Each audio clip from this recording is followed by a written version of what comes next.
If genetics uses the blind approach for sequencing the whole genome of an organism followed by assignment of function to different segments, the methodology adopted by this sequence annotation.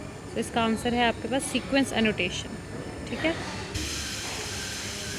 Which one of the following occurs due to the presence of autosomal dominant disorder? तो ये आपको आना चाहिए, मुझे बताने की ज़रूरत नहीं पड़नी चाहिए, ये पहले भी मैंने डाला है. Given below are two statements. Assertion A, Mendel law of independent assortment does not hold good for the genes that are located closely to the same chromosome. ये भी हमने पहले किया है, ये भी आपको आना चाहिए. Which one of the following is not true? Flippers of penguin and dolphins, ये भी मैंने पहले किया है. प्रश्न तो डाला हुआ है यार. ये भी हमने, ये आप खुद से प्रैक्टिस करो. A colour female colour blind marriage a man. ठीक है, तो कलर ब्लाइंड फीमेल है XY XX.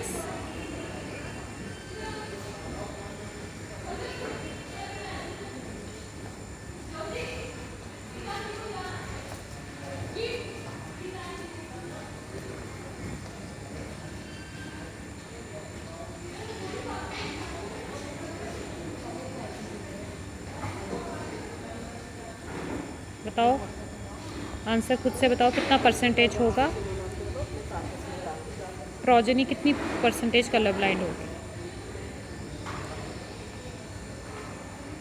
The E. coli cells within 15 N double-stranded DNA are incubated in a medium containing 14 N. After 60 minutes, how many E. coli जो है वो होंगे. ये भी आपको NCERT से सीधा सीधा सोल्यूशन मिलता है.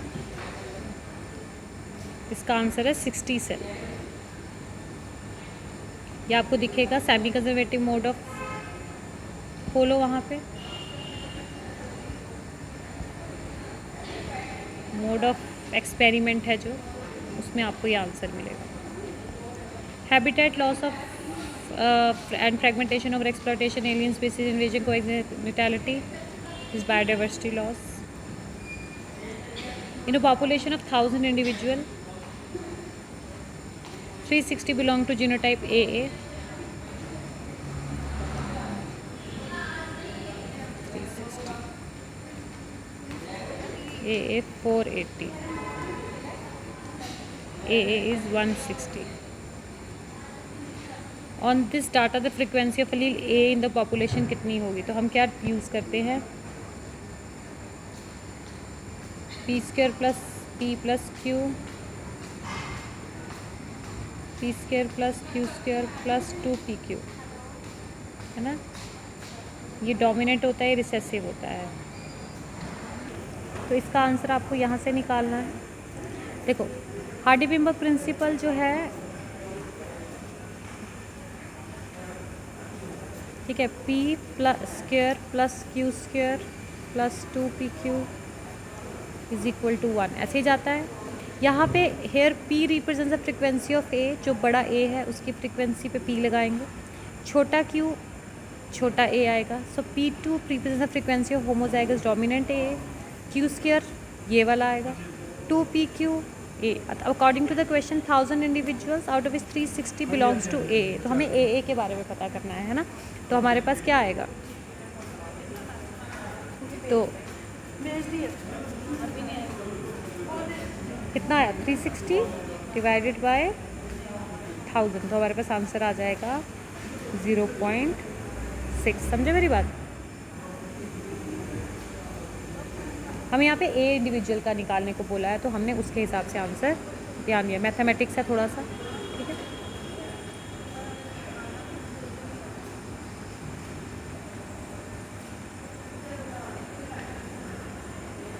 The DNA helix stone is paired with guanine by 3 hydrogen bonds. Root cells of wheat has 42 chromosomes. Root cell होता है somatic cell. 42 chromosome. What would be the number of chromosome in synergid cell. तो synergid cell haploid होते हैं, 21 आएगा. 30% of the base in a sample of DNA extracted from the eukaryotic cell is adenine. What would be the percent of cytosine अच्छा, adenine की value है 30%। Chargaff rule क्या कहता है? C is always equal to G। तो चारगफ rule के हिसाब से अगर मैं देखूँ तो मेरे को पता है चमचागिरी तेरा आसरा, है ना, मैं ऐसे ही करती हूँ। तो C की वैल्यू कितनी, यहाँ पे एडेनिन की वैल्यू कितनी दी है? 30%। तो T की भी कितनी आएगी? 30%। 30% इसलिए ले लिया, 30% इसलिए, तो 100% के हिसाब से 60% T और A ले गया, पीछे बचा 40%, इसकी वैल्यू आएगी 20%। तो पीछे जो A आएगा, जो A है उसने 30 ले लिया, इसके बराबर का T होगा 30%, वो हो जाएगा 30 + 30 60 हो गया, पीछे बचा 40%, 20 इसके पास जाएगा, 20 इसके पास जाएगा, तो 20 आएगा इसका answer. Nucleotide arrangements in a DNA can be seen by, इसका आंसर है आपके पास एक्स-रे क्रिस्टलोग्राफी। चारगफ रूल सिर्फ एप्लीकेबल होता है double stranded forms of DNA, कहीं भी और एप्लीकेबल नहीं होगा, ठीक है। स्टोन्स जो हैं वो रिच होते हैं किस में? लाइसिन और आर्जिनिन में। स्टोन्स आर बेसिक प्रोटीन जो DNA की पैकेजिंग में क्या करते हैं? हेल्प करते हैं। In Meselson and Stahl experiment, this is your semi conservative mode of experiment, जो नॉर्मल DNA को डिस्टिंग्विश करता है, यहाँ पे हैवी आइसोटोप हम यूज़ करते हैं, तो इसका आंसर आएगा सीजियम क्लोराइड, ठीक है।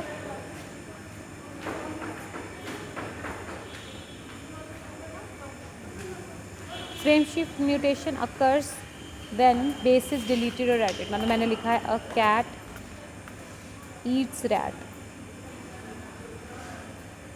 तो ये एक लाइन बन गई है, कैट ईट्स रैट, है ना। अब ये मान लो कि मेरा एक बेस पेयर है, तो अगर मैं इसमें से टी निकाल दूँ तो टी निकाल दूँ या टी निकाल दिया तो मेरे पास क्या बना? कैट ई रैट, बात नहीं बनती है ना। तो अब मैंने क्या किया, इसमें टी के साथ आर भी ऐड कर दिया, कैट ईटर रैट, तो भी बात नहीं बनती। तो अगर आप फ्रेम शिफ्ट, मतलब पूरा फ्रेम बदल जाएगा अगर आप उसको ऐड करेंगे या डिलीट करेंगे। Which one of the following RNA must be abundant, तो ये आपको बहुत बड़ी क्वेश्चन आता है RNA।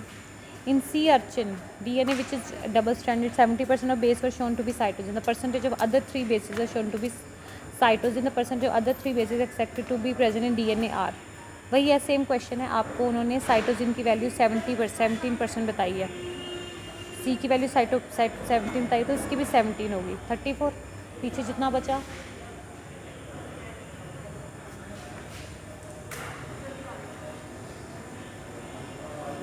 तो टफ क्वेश्चन नहीं है, बहुत इजी क्वेश्चन है। यहाँ पे शायद टाइपिंग में हो गया, यहाँ पे A 33%, T भी 33%। देखो, अगर साइटोजिन आपका C है, C के साथ हमेशा क्या आ जाता है? G, T के साथ हमेशा क्या आ जाता है? A। तो अगर आपको वो बोल रहा है साइटोजिन 70 है, तो बट ऑब्वियस G भी 17 होगा, ये ऑप्शन करेक्ट है। चारगाफ रूल लगता है, 70 + 17 34, पीछे कितना बचा?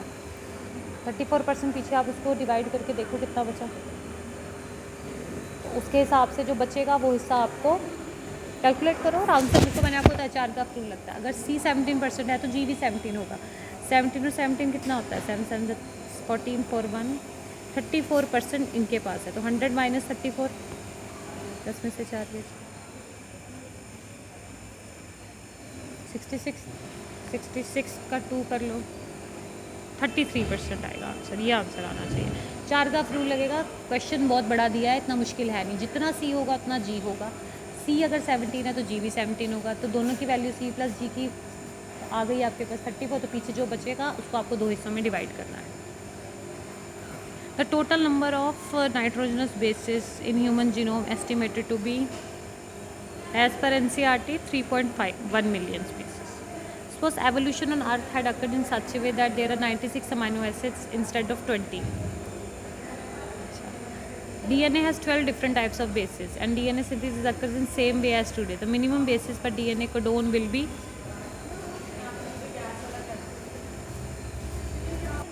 तो इसका आंसर आप ये उतार लीजिए। देयर 4 नाइट्रोजन, उसने बोला है कि मान लो 96, हम ऐसे बोलते हैं कि 20 अमाइनो एसिड्स है ना, 20 है, हमने बोला 96 अमाइनो एसिड्स और 12 बेसिस के पेयर है।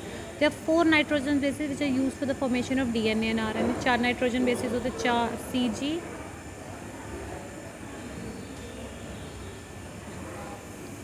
CU, GA, which are used for the formation of DNA and RNA. 4 nitrogen bases होते हैं, uracil, guanine, adenine and cytosine. There are codons in the mRNA. Codons मतलब होते हैं 3-3 के पेयर में इनको रखा जाता है।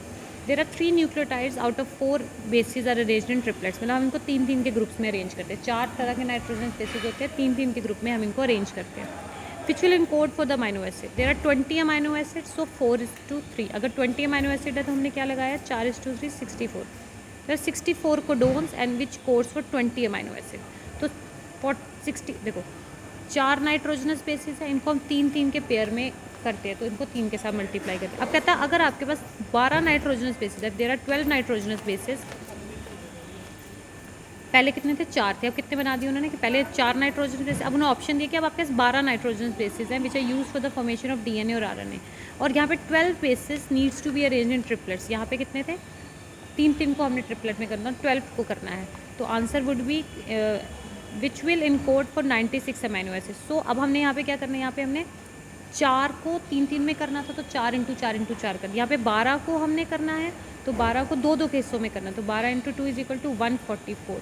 तो there are 144 codons which will code for 96 amino acids from the 2 bases. देखो 4 नाइट्रोजन बेसिस को 3-3 के पेयर में करना, तो 4⁻³ कर दिया।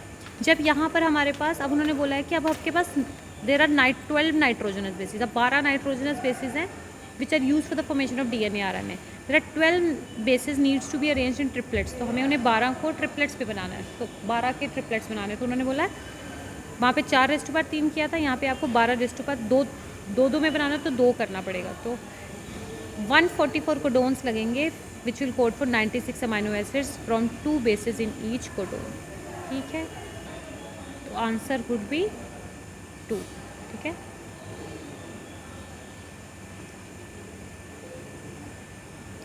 so next question, what would happen if a genetic code coding a polypeptide of 50 amino acids with 25 codons is UAU mutated to UAA?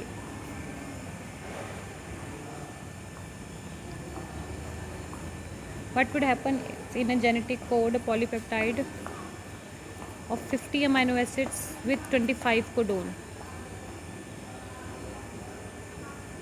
जो 50 हमारे 25th कोडोन पे हमारे पास UAA आ जाएगा।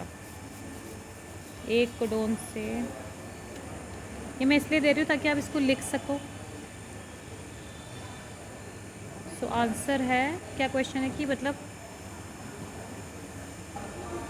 सो आंसर आपको यहाँ से मिलेगा। कोडोन इज ए ट्रिपलेट, तो codon is triplet. UAA, UAG, UGA are the 3 stop codons, ये याद रखिए, ये तीनों स्टॉप कोडोन्स हैं।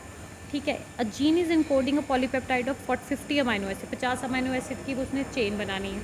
Implies that this gene has 51 codons. इससे पता चलता है कि इसके 51 कोडोन्स हैं, where the 51st codon is a stop codon.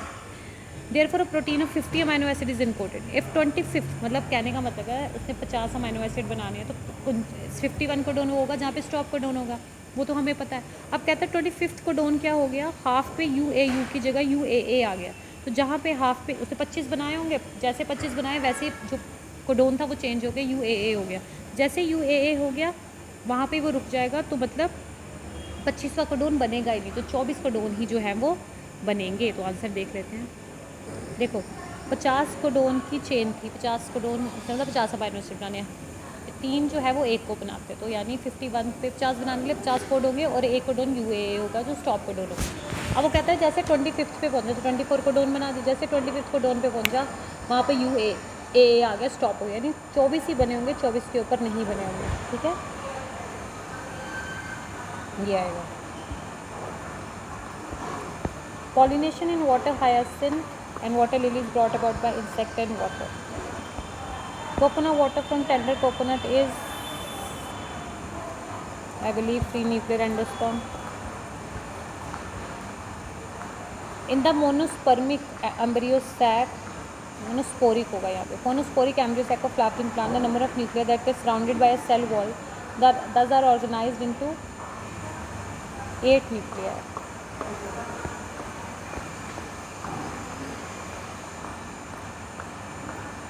The arrangement of nuclear embryo sac, ये होता है एम्ब्रियो सैक,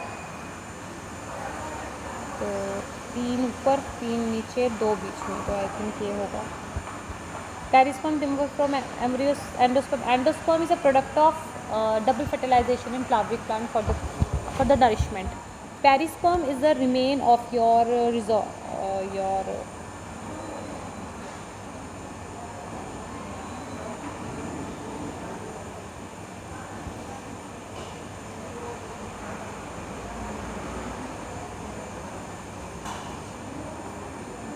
ये डिप्लॉयड है.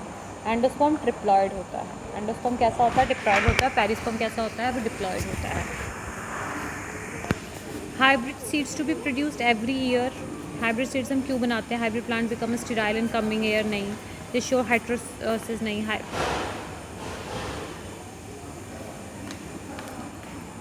क्वेश्चन है हाइब्रिड सीड्स को हमें दर पर दर क्यों बनाते रहना है? सबसे बड़ा प्रॉब्लम है हाइब्रिड सीड्स को हर ईयर इसलिए बनाना पड़ता है क्योंकि कहीं सेग्रीगेशन ना हो जाए, तो हमें बार बार उसको स्टेबिलिटी के लिए बनाना पड़ता है. This is your answer.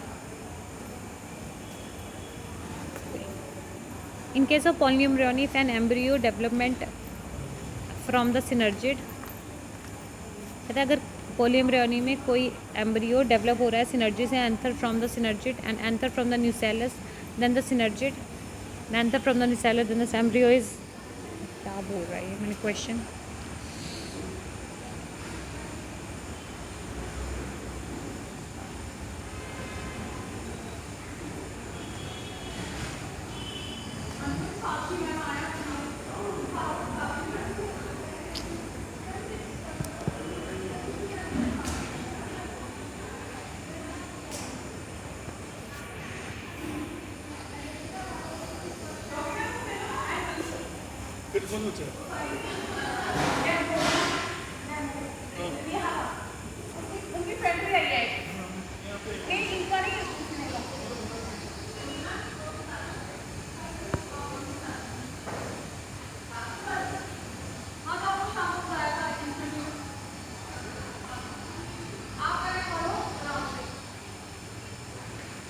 यार क्या करना है?